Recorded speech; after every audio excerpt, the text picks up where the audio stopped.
Hello, this is Morel Benard with the continuation of the story, The Invisible Man. Last words were, "It's not the drink," said the voice. "You keep your nerves steady." And by the way, please subscribe to the channel and please share the videos. Thank you very much. Much appreciated. Okay, let's progress with the story of the Invisible Man. "Oh," said Mr. Marvel, and his face grew white, a mist with patches. "It's a drink." His lips repeated noiselessly. He remained staring about him, rotating slowly backwards. "I could have swore I heard a voice," he whispered. "Of course you did." "It's there again," said Mr. Marvel, closing his eyes and clasping his hand on his brow with a tragic gesture. He was suddenly taken by the collar and shaken violently and left more dazed than ever. "Don't be a fool," said the voice. "I'm off my blooming chump," said Mr. Marvel. "It's no good. It's fretting about them blasted boots. I'm off my blessed blooming chump. Or is it spirits?" "Neither one thing nor the other," said the voice. "Listen, chump," said Mr. Marvel. "1 minute," said the voice, penetratingly, tremulously, with self-control.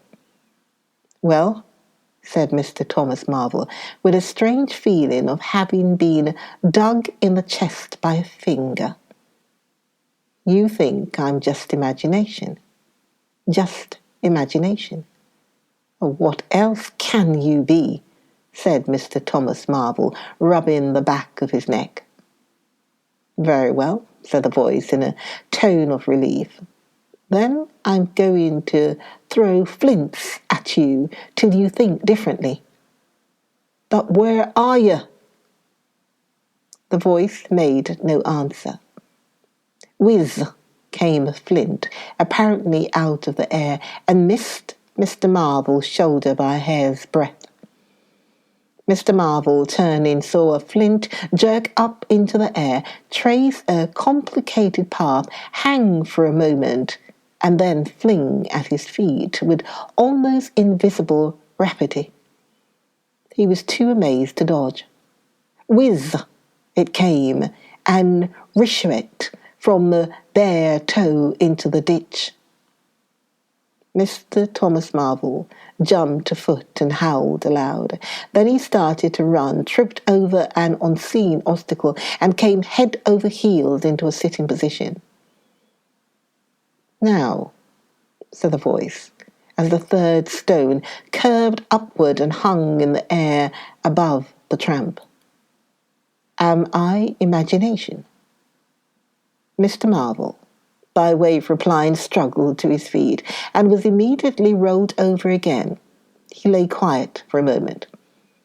"If you struggle any more," said the voice, "I shall throw the flint at your head." "It's a fair do," said Mr. Thomas Marvel, sitting up, taking his wounded toe in hand and fixing his eye on the third missile. "I don't understand it. Stones flinging themselves, stones talking. Put yourself down, rot away. I'm done." The third flint fell. "It's very simple," said the voice. "I'm an invisible man." "But tell us something I don't know," said Mr. Marvel, gasping with pain. "Where you hid? How you do it?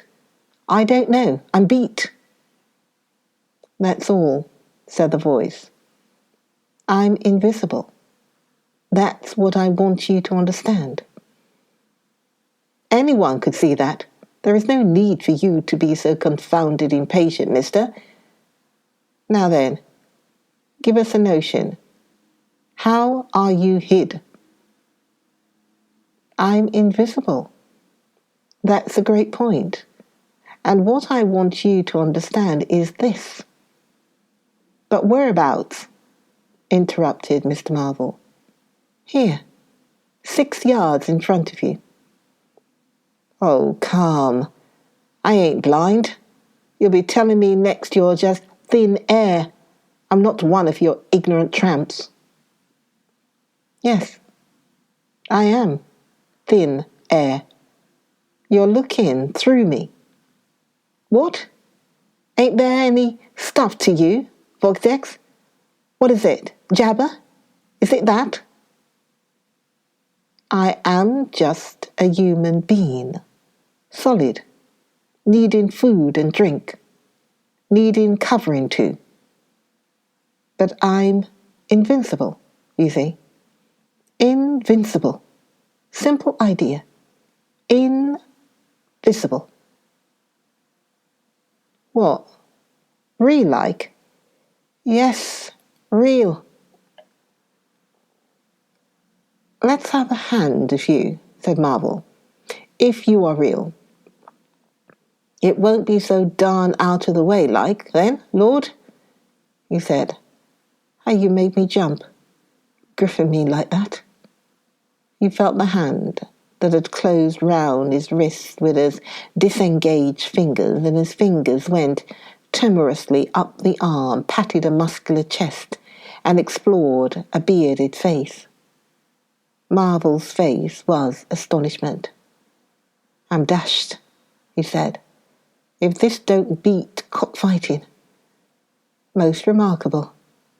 And there I can see a rabbit clean through you, half a mile away, not a bit of you visible, except... He scrutinized the apparently empty space keenly. You haven't been eating bread and cheese? He asked, holding the invisible arm. You're quite right, and it's not quite assimilated into the system. Ah, said Mr. Marvel, sort of ghostly though. Of course, all this isn't half so wonderful as you think. It's quite wonderful enough for my modest wants, said Mr. Thomas Marvel. How'd you manage it? How the deuce is it done? It's too long a story, and besides, I tell you, the whole business fairly beats me, said Mr. Marvel. What I want to say at present is this. I need help. I have come to that. I came upon you suddenly. I was wandering, mad with rage, naked, impotent. I could have murdered. And I saw you. Lord, said Mr. Marvel. I came up behind you, hesitated, went on. Mr. Marvel's expression was eloquent, then stopped. Here, I said, is an outcast like myself. This is the man for me. So I turned back and came to you. You. And, Lord, said Mr. Marvel, but I'm all in a tizzy. May I ask, how is it? And what you may be requiring in the way of help, Invisible? I want you to help me get clothes and shelter, and then with other things. I've left them long enough. If you won't, well, but you will, must. Look here, said Mr. Marvel. I'm too flabbergasted. Don't knock me about any more, and let me go. I must get steady a bit, and you've pretty nearly broken my toe. It's all so unreasonable. Empty downs, empty sky, nothing visible for miles except the bosom of nature, and then comes a voice out of heaven and stones and a fist. Lord! Pull yourself together, said the voice, for you have to do the job I've chosen you for. Mr. Marvel blew out his cheeks and his eyes were round. I've chosen you, said the voice. You are the only man, except some of those fools down there, who knows there is such a thing as an invisible man. You have to be my helper. Help me.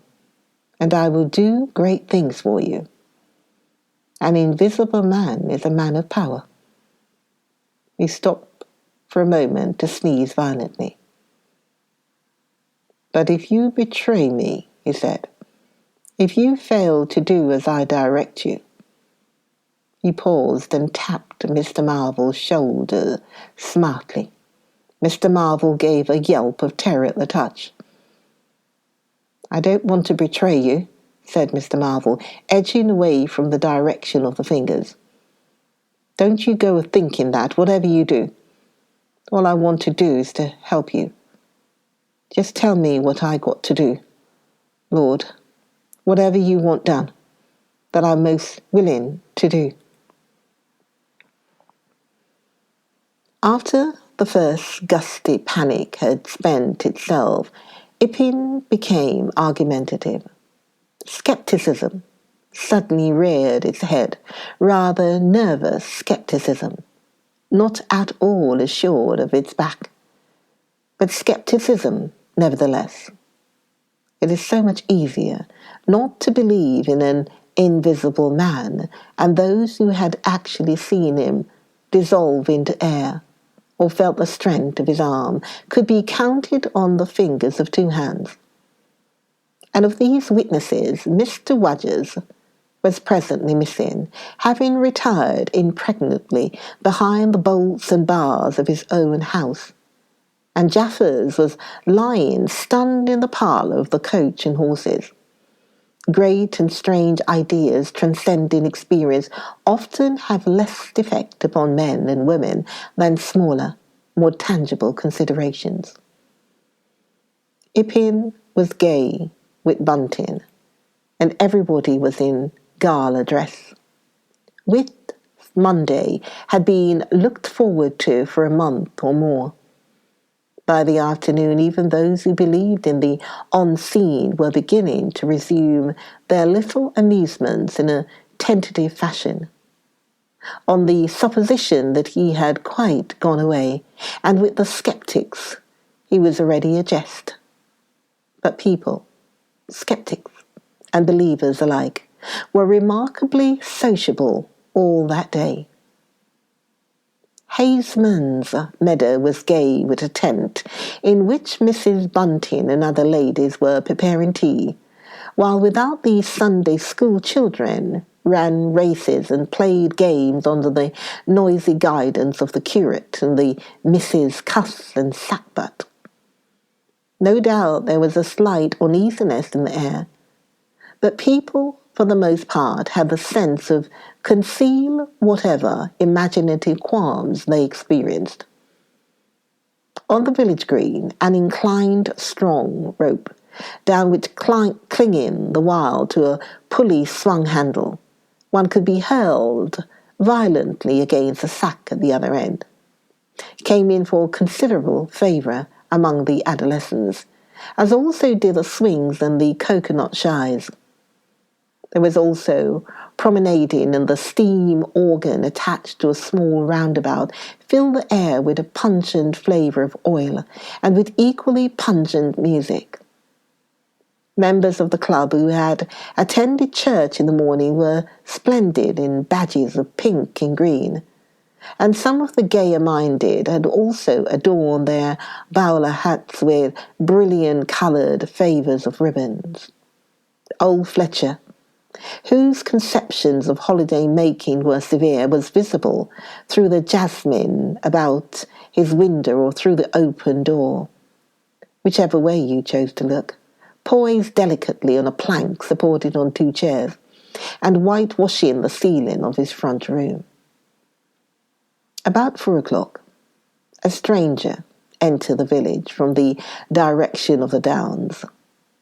He was a short, stout person in an extraordinarily shabby top hat, and he appeared to be very much out of breath. His cheeks were alternately limp and tightly puffed. His mottled face was apprehensive, and he moved with a sort of reluctant alacrity. He turned the corner of the church and directed his way to the Coach and Horses.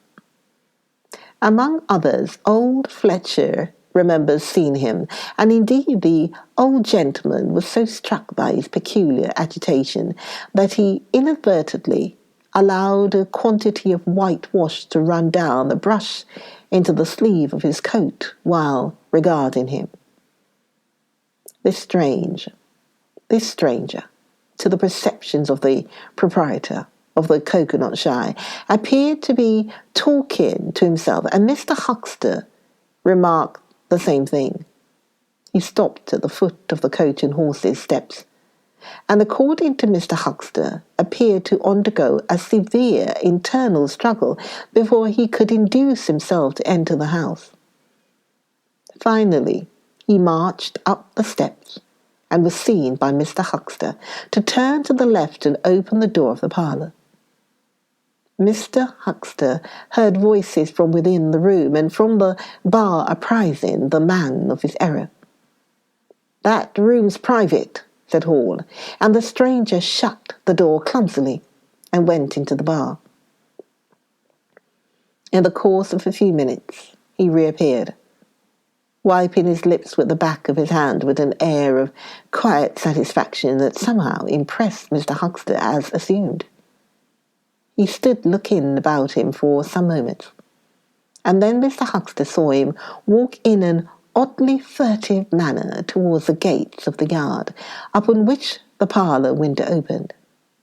The stranger, after some hesitation, leant against one of the gate posts, produced a short clay pipe, and prepared to fill it. His fingers trembled while doing so. He lit it clumsily, and folding his arms began to smoke in a languid attitude, an attitude which his occasional glances up the yard altogether belied. All this Mr. Huckster saw over the canisters of the tobacco window, and the singularity of the man's behaviour prompted him to maintain his observation. Presently the stranger stood up abruptly and put his pipe in his pocket. Then he vanished into the yard. Forthwith, Mr. Huckster, conceiving he was witnessing of some petty larceny, leapt round his counter and ran out into the road to intercept the thief. As he did so, Mr. Marvel reappeared, his hat askew, a big bundle in a blue tablecloth in one hand, and 3 books tied together, as it proved afterwards with the vicar's braces in the other. Directly he saw Huckster, he gave a sort of gasp, and turning sharply to the left began to run. "Stop! Thief!" cried Huckster, and set off after him. Mr. Huckster's sensations were vivid but brief. He saw the man just before him and spurting briskly for the church corner and the hill road. He saw the village flags and festivities beyond, and a face also turned towards him. He bawled, "Stop!" again. He had hardly gone 10 strides before his shin was caught in some mysterious fashion, and he was no longer running, but flying with inconceivable rapidity through the air.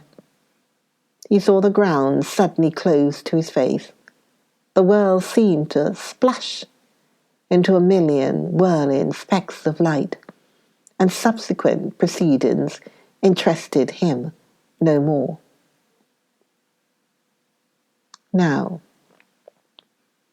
in order clearly to understand what had happened in the inn, it is necessary to go back to the moment when Mr. Marvel first came into view of Mr. Huckster's window. At that precise moment, Mr. Cuss and Mr. Bunting were in the parlour. They were seriously investigating the strange occurrences of the morning, and were, with Mr. Hall's permission, making a thorough examination of the invisible man's belongings. Jaffers had partially recovered from his fall and had gone home in the charge of his sympathetic friends. The stranger's scattered garments had been removed by Mrs. Hall, and the room tidied up. And on the table under the window where the stranger had been wont to work, Cuss had hit almost at once on 3 big books in manuscript labelled Diary. Diary, said Cuss, putting the 3 books on the table. Now, at any rate, we shall learn something. The vicar stood with his hands on the table.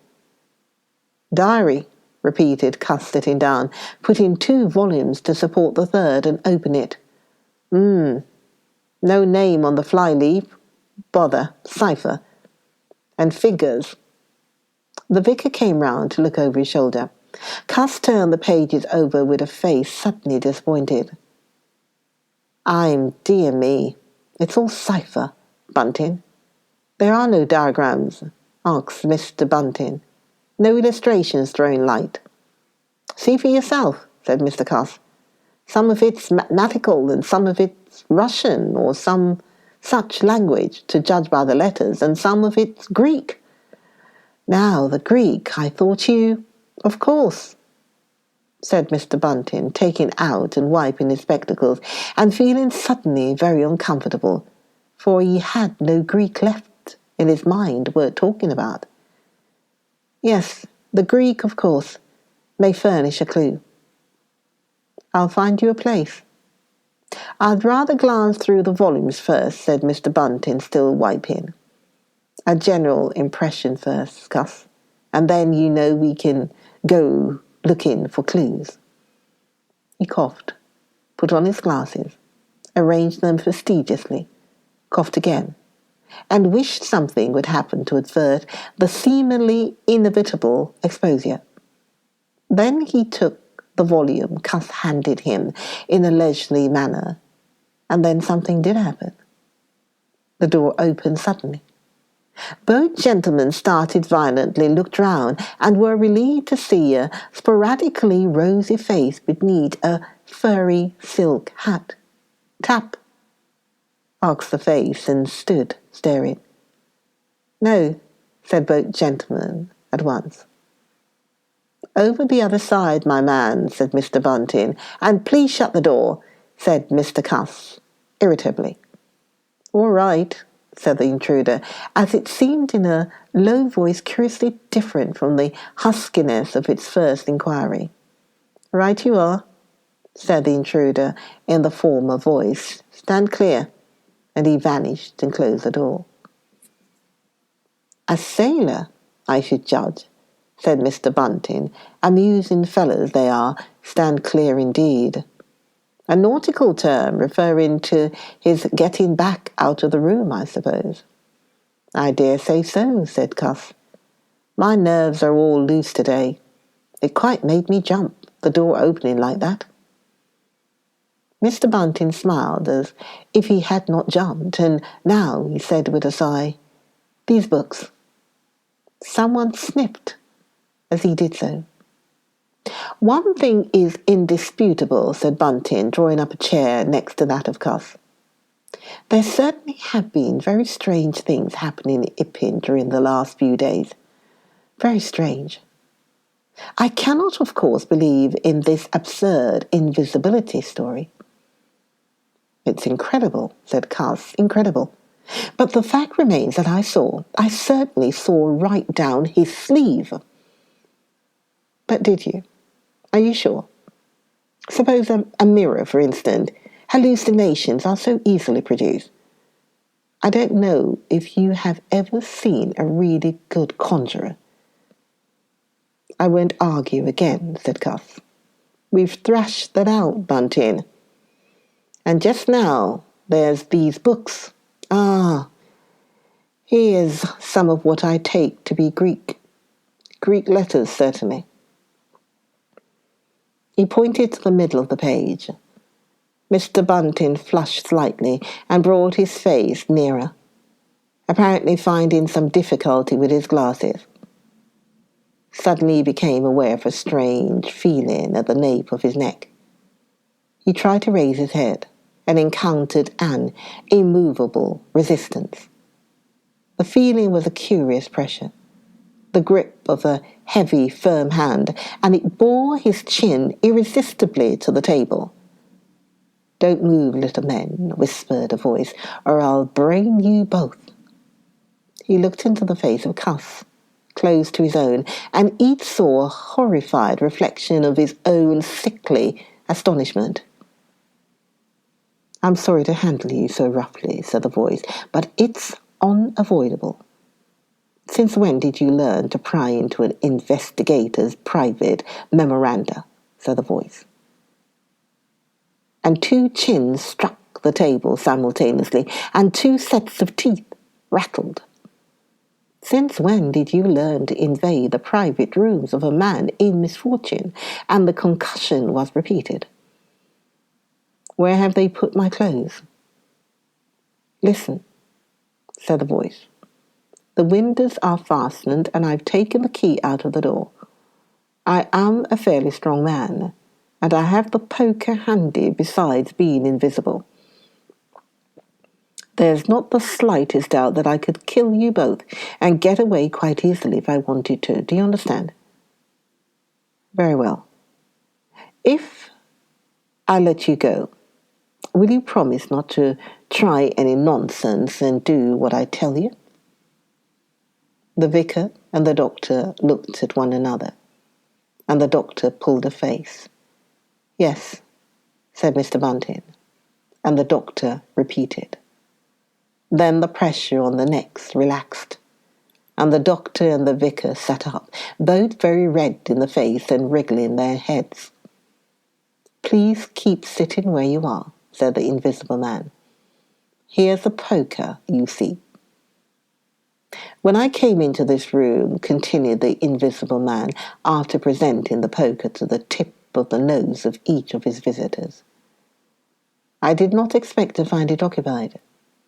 And I expected to find, in addition to my books of memoranda, an outfit of clothing. Where is it? No, don't rise. I can see it's gone.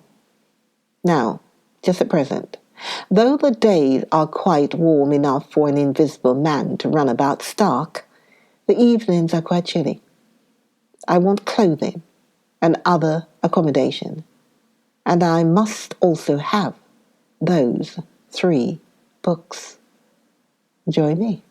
Join me for the next video of Invisible Man. Join me for the next video. Join me, Morel Benard, for the next video of Invisible Man. Join me then. I'll see you next video. Bye.